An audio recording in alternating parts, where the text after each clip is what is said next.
Shalom. I'd like to first start off giving all praises and glory to Yahweh Ba'Shem Yahweh Shai. Double honors to the apostles and the elders of Great Millstone. Peace and blessings to all the brothers that are pushing this word across the four corners of the earth in truth and in sincerity that potentially are of the elect. I'm going to go into 2 Thessalonians chapter 2, verse 3. This is going to be the basis of the lesson that I go into. And I'm going to just roll with the spirit. I do have some scriptures lined out to basically go with this particular verse. And I want to, go into this verse and just speak on some things through the spirit. So without further ado, I'll read the verse. Let no man deceive you by any means, for that day shall not come, except there come a falling away first, and that man of sin be revealed, the son of perdition. So let's go back through this verse and break it down. Paul was saying, let no man deceive you by any means. Meaning that don't believe that the kingdom of heaven, or should I say it like this, salvation is going to come to where we receive a kingdom on the planet Earth and be set up in rulership, and not under the at that time he was saying not under the Roman government or not under the Roman Empire, but us actually being in power, ruling the planet Earth. Paul said, let no man deceive you by any means, for that day shall not come. So even over 2,000 years ago, when the Roman Empire was standing, Paul was saying, don't think that the kingdom is going to come until, because that's what that's talking about, for that day shall not come. That's talking about the kingdom, that shouldn't come until, it says, except there come a falling away first. Meaning we were all going to lose our heritage, our nationality. We wasn't going to see the kingdom of heaven, meaning us being delivered and ruling the planet Earth in righteousness. That wasn't going to happen until we fell away as a nation from our nationality, from our heritage, from the names of Yahweh Ba'Shem Yahweh Shai. I read on, and that man of sin be revealed, the son of perdition. So we're going to go into another slavery down the line and lose our nationality. And it was going to come a point in time where it was going to be revealed that the devil that the Bible speaks of, is the so-called white man. And then, unless you 2/3 of Israel here in America, of these other nations that are, bugged out on different philosophies, of course you're not going to understand it. But just looking at the so-called white man's track record, you can definitely call him the devil that the Bible speaks of. And he is the devil that the Bible speaks of. He's the wicked that the Bible speaks of, the son of perdition, because the so-called white man is going to be destroyed for all his deception that he has put out in the earth, for all his treachery, rape, robbery, and murder. And he's going to be destroyed, He's going to be destroyed in a terrible way, So he's going into slavery. So he's still going to be getting destroyed in the kingdom. When he's in slavery, utter and constant destruction will be upon the so-called white nation, which is the nation of Edom.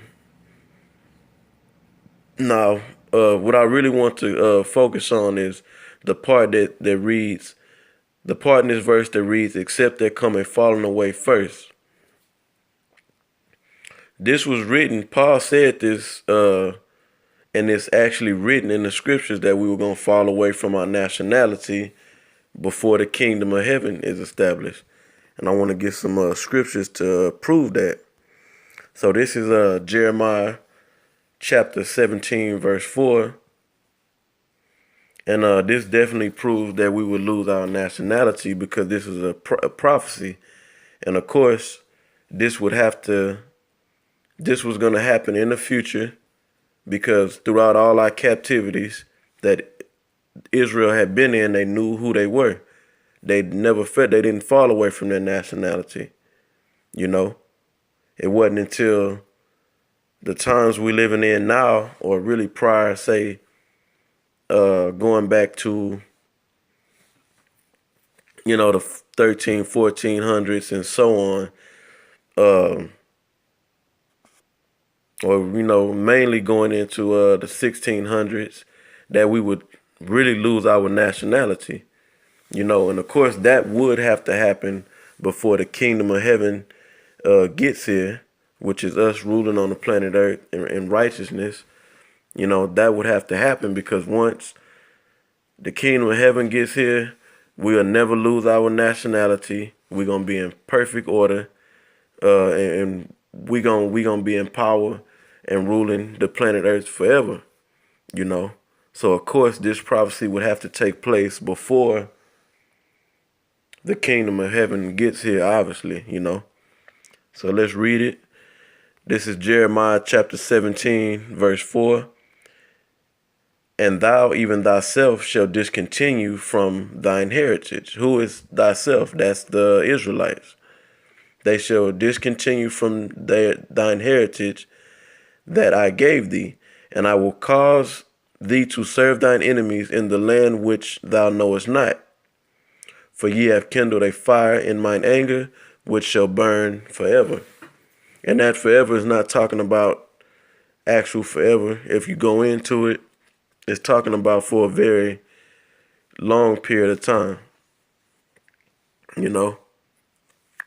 So that's one scripture that proves that what Paul wrote is in the scriptures, that we were going to fall away before the kingdom gets here, So let's go to, I'm going to bring out one more scripture, and I want to bring out a few more points, and then I'm going to go ahead and wrap it up. This is,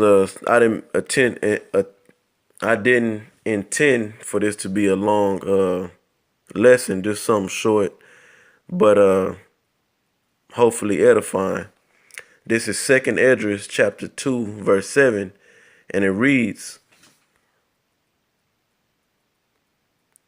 okay, I'll blow it up. Let them be scattered abroad, them are the Israelites, among the heathen. Let their names be put out of the earth, for they despise my covenant. I'm going to shrink it so you can see the whole verse. Right, so this is another scripture that backs up the point that Paul brought out in 2 Thessalonians 2 and 3, that there should be a falling away first. So it's going to come a point in time that prophecy was going to be fulfilled, that we lost our identity. And this is another scripture that backs it up. The book of Psalm 83 definitely goes into it. Verse 1, 2, 3, and so forth goes into how the nations were going to come together and conspire against Israel to cast the remembrance of Israel out the earth, So another little footnote I want to throw in there, or in this lesson before I close out, is that around this time when the so-called white man was going to get revealed, that he was operating in utter and mass deception, that would be around the time that we lost our nationality, which that would happen before. And the reason I said around the time, because we basically lost our nationality in the going into the really the 16, 17, 1800s. And they went on a voyage and a mission really starting in the Renaissance period, starting in the mid 1300s, going into the 1400s, late 1400s. That was the time where the so-called white man started the iconoclasm, meaning the defacing of images, putting up his image in the earth as being the Most High, the Son of the Most High, and the Israelites of the Bible. You know, starting his great deception in the earth. You know, and around that time period, well, when he would start being revealed, would be in his latter end, meaning the end of his rulership. That's when he was going to get revealed that he was the devil that the Bible speaks of, the one that's been doing all this dirt, all this wickedness in the earth, and is hiding behind the scenes as if he has nothing to do with it, you know. So I say around that time, really basing that off the last, say, 500-600, say 500 to 600 years, you know, that around that time period, that's when we would lose our nationality, and the so-called white man would eventually be getting revealed that he's the devil that the Bible speaks of, and before the kingdom comes. So that's how we know that the kingdom is definitely on its way. The kingdom is right around the corner. This so-called white man's power structure is going down, and he's about to be destroyed because we lost our nationality. Now, the Most High has woken us up.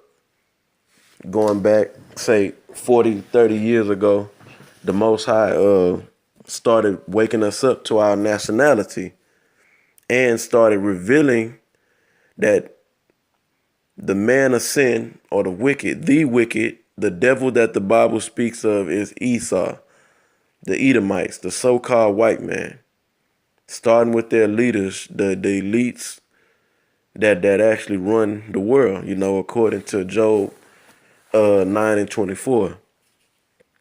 So let's read the next verse. This 2 Thessalonians 2:4.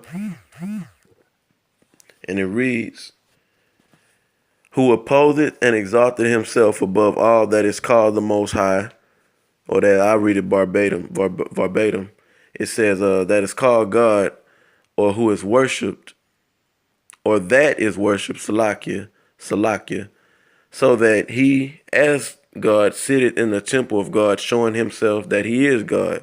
So like I spoke on about the iconoclasm, the so-called white man started that in the mid to late 1300s, going into the 1400s.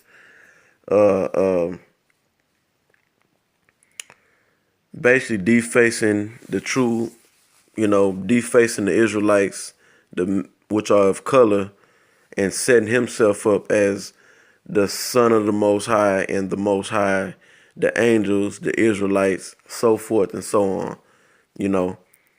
That proves that who this is talking about is talking about Esau, the so-called white man. With that, it's in my spirit to keep going, but you can keep talking about this, for hours and hours about Esau and his treachery and his deception. So I want to go ahead and close out. I want to give all praises and glory once again to Yahweh Ba'ashem Yahweh Shai. Double honors to the apostles and the elders of Great Millstone. Peace and blessing to all the occupants across the four corners of the earth that's pushing this truth and faith and in sincerity. Shalom.